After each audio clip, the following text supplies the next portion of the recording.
radio down, y'all radios down, y'all radios are too loud. And so I just looked at the email and I smiled.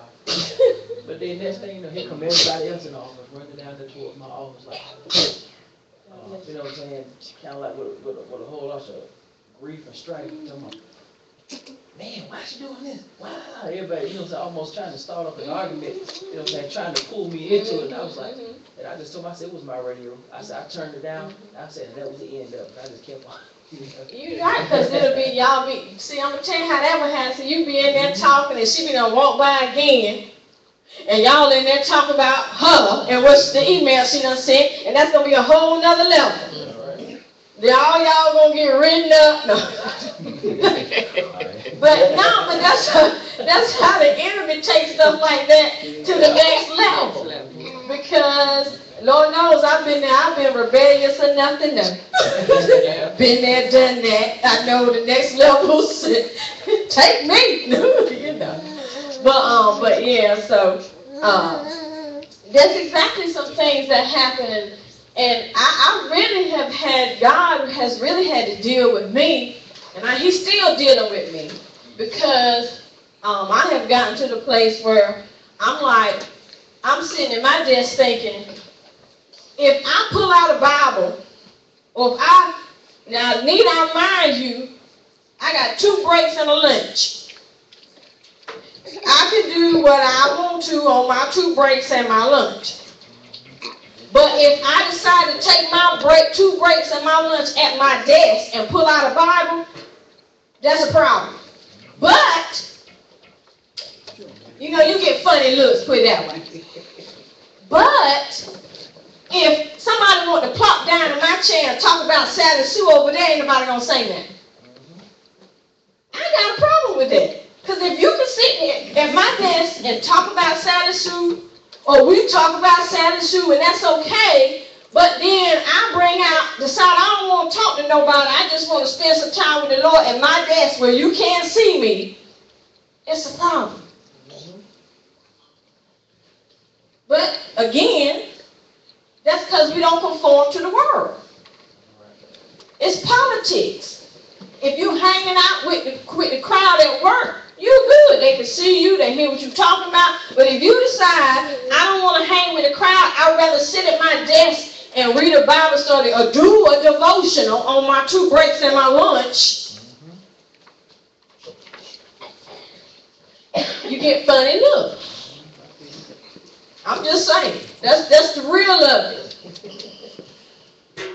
You doing church at work? Yes, I do. I'd like to do church at work, because that's what keep me sane at work. But everybody don't like that. Amen? Amen. So you have to, just like you have to govern yourself accordingly. It depends on how far you're willing to go. If you try to go the Jesus route on the cross, were crucified and raised up on the 3rd day, you know, depends on how the Lord leads you. But look, don't ask me. They'll be hauling you out of handcuffs. But anywho, I'll be asking somebody, give us free, Jesus. But amen. But the point of the matter is, you're going to suffer a certain degree when you decide that you're going to follow God, period. And you ain't by yourself. And you ain't the only one that's lost friends. From 0 to 192, everybody in here that lost people that they thought they were close to, because they made a decision to follow God. They made a decision to do right. You suffer for it. You suffer for it. Amen? Alright, well, that was what God wanted to point out at that point, was the simple fact that the righteous do suffer, and we suffer because we don't look like the world. And as long as you keep not looking like the world, you're going to suffer. The point of the matter is, the closer you get to God, the easier it is for you to deal with. It's not that it ain't coming. It's not that the devil don't try to up the ante. But the more he up the ante, it's because the closer you are to Christ, and the closer you are to Christ, the more power you have to overcome. It's the catch-22 kind of thing. oxymoron conundrum. You in a conundrum. You in a conundrum. If I get close to God, I'm going to suffer. If I ain't close to God, I'm going to suffer. You know, either who you rather suffer by the devil or because you're close to God. Well, I'd rather choose because I'm close to God. But suffering comes. That's what the word says. The next thing up here says, God should not be blamed for the existence of suffering. Somebody read that.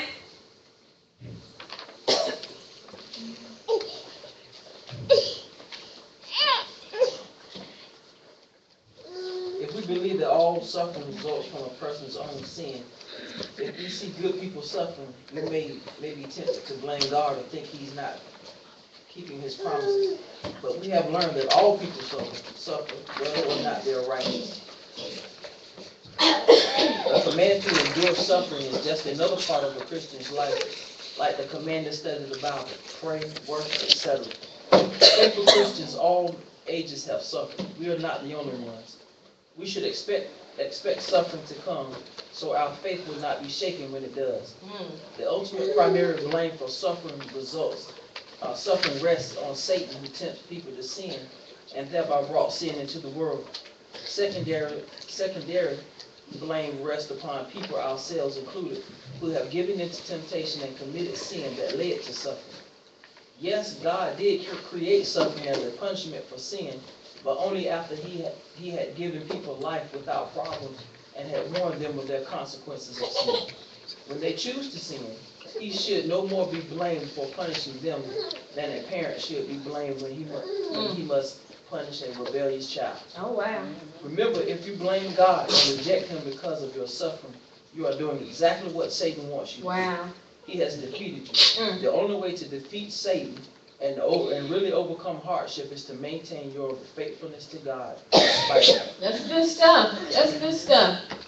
That's how you pass the test. That's how you show forth God's glory. And that's why God allows it. He said, because I can get some glory out of this. This is my child.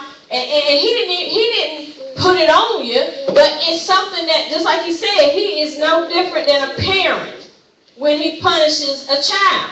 He's no more to be blamed for that. Because, first of all, He created it, but we made the choice. We were the ones who chose it. He gave us a way out. Punishment or no punishment. Well, when we decide to sin and operate in disobedience, then we choose punishment. So that's us. Amen? Satan first, because if Satan wants to tempt you, and then us for making a choice to follow it. That's why when many of us get in these bad situations, sometimes we try to blame God. God just being Himself. He don't like sin. He created punishment for sin. We don't have to suffer the punishment based on choices. Amen? And again, go ahead. I was saying, the thing is that some of us, we fall for some of this food. It's called the flesh. If you don't lose your soul, let's lose it for something. Oh my God. Let's do it big. Let's do it big. Let's do it real big. You know what I'm saying? Don't walk away with nothing. Let's go out with a bang. Woo! I understand what you're saying. I understand.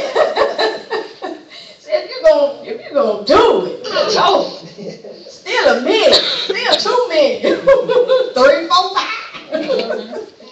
Look, don't be going to jail for $10 and some change. Yeah, I understand exactly what you're saying. And so, what I love about this, it says the only way to defeat Satan and really overcome hardship, to defeat Satan and overcome hardship, we need to just maintain our faithfulness. But that ain't always an easy thing to do. because the enemy, of course, is always on post, always doing his job. He gonna bring stuff in the midst of you. He gonna try to make your environment such where you lose your faith. That's why when people, you gotta put yourself. The Elder talked about on Sunday, negativity. If you hanging around some unfaithful folk and you going through, it's gonna be hard for you to overcome. It's real hard. You're gonna struggle double. Because you're gonna suffer going through what you're going through and dealing with the unfaithful folk that's trying to get you to do something contrary to your deliverance. Amen? That's why I'm telling y'all, don't think, look, I told Pastor that it ain't nothing for me to cut it. If I'm going through and I'm struggling with my faith and you ain't got none, I had to catch you on the flip side. Man, I can catch you when it's over, but if I'm trying to have some faith through my situation and you're not helping me, I'm going to have to let you go. I'm going to have to let you go. We might catch up later. Amen? But if anything, any circumstances stands in the way of you believing God for his promises, even when you're going through, then you might have to find yourself by yourself, praising God and having faith. And check this out. I'll catch you on the flip side with the deliverance. Let me come back and show you that I've been delivered or I've overcome my situation. But right now, we ain't got the same level of faith. I'm going to have to cut you for a moment. Amen? Amen. It's just like when Jesus was delivering. Which one was it, Pastor? He was delivering when he put everybody out the room. But Peter, James, and John.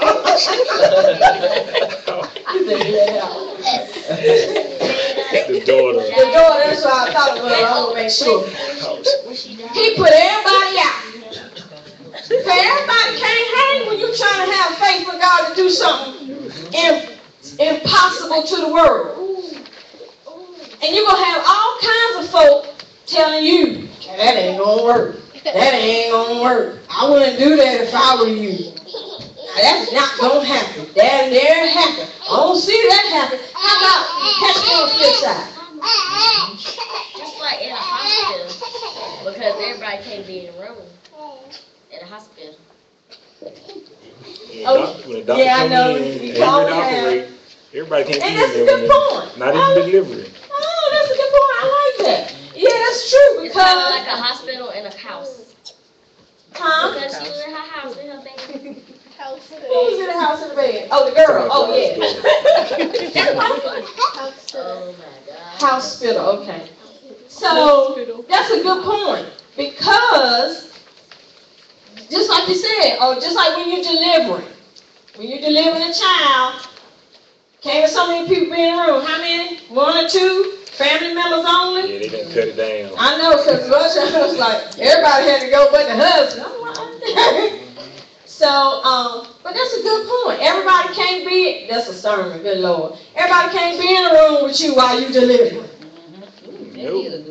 They'll tell you when you can come in. After it's over. Exactly.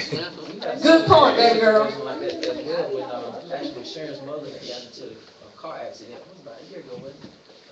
A year and like 6 months. Yeah. But her face was swollen up. And one of our friends here from Wake Forest, she drove from here, from Wake Forest, all the way down to Greenville. And we was it was on a Sunday, right? And we was in the hospital, and a lot of clergy members had been coming by the hospital room visiting to Sharon's mom. And so when she walked in the room, she didn't even say a whole lot. She just stood around and she checked everybody. And so when everybody had left and that one was supposed to be there, and she turned around and told us, she said, what I'm about to do in here, she said, everybody can't see. And it was just me and Sharon and her and her mama was in there. And it was me. Was you? Yeah, you ain't never taken your was. Where was I? So you had Oh, it was Cheyenne. That's how it was. She laid hands on Sharon's mother's face. and the swelling in her face. We always sitting there watching. Instantly went down. Instantly just went down. Yeah, And then she turned around, she said, everybody don't have faith enough to believe in this like this. That's true. That's true. That is so true. We actually watched it. I think I took a picture of Mom's face before and I showed it to her after. And she just the amount of swelling was just unbelievable. I believe it. It's also like a hospital because when it's over, the people get to come in and congratulate the doctors. And so it's kind of like when it's over, they can come in and congratulate the chief and everything. Yeah, and that's what I was getting ready to get to. And Pastor had made reference to it also. Then after it's over, and it's like you said, everybody can't be, and that is so true. You can walk into the room, and you can about look at people's mannerisms, the expressions on their face, to let you know if they believe in what's about to occur.